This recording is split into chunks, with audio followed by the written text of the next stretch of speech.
So in grade 12, you introduced the chapter of internal resistance.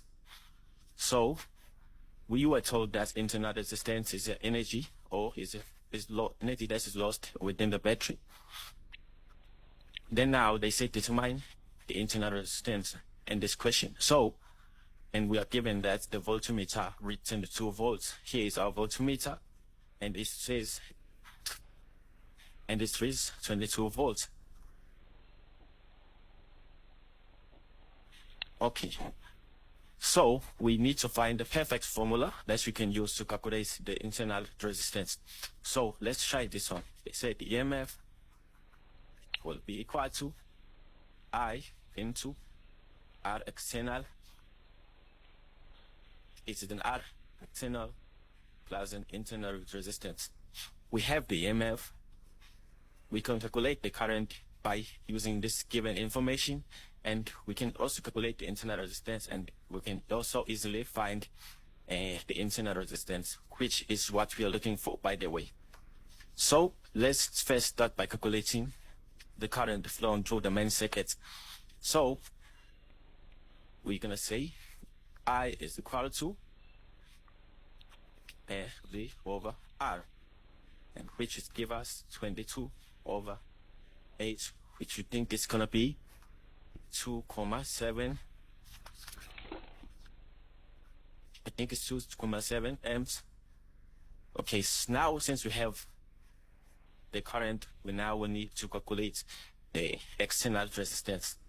So we first start with the parallel resistors. Sorry. Okay, on the parallel resistance we have 30 and 20. We're just gonna combine the two. So let me put this in a formal way. 1 over 30 is gonna be 1 over 20. And then let's punch our calculators. I think here is mine. 1 over 20 plus 1 over 30. Okay, 1 over 20 plus 1 over 30.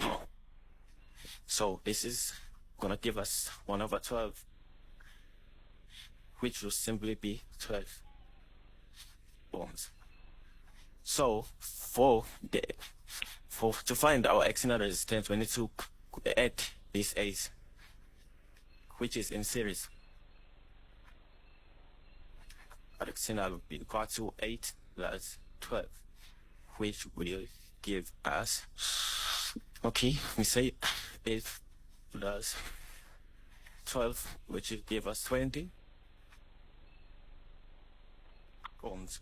So now our external is 20 ohms. Then we can use this formula. We can say the EMF is 60, the current is 2.7, and then the external resistance is going to be 20 plus R, and then we solve. There are many ways to solve this thing. You can, let me change and use a pencil. There are many ways you can use to solve. Okay, now you have 20 plus R.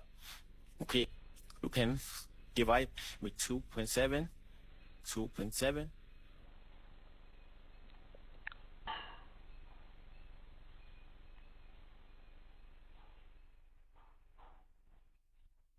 You can divide 2.7, okay, which would, you will left with 20, and then you transport 20. So 20 is equal to R, 60 over 2.7.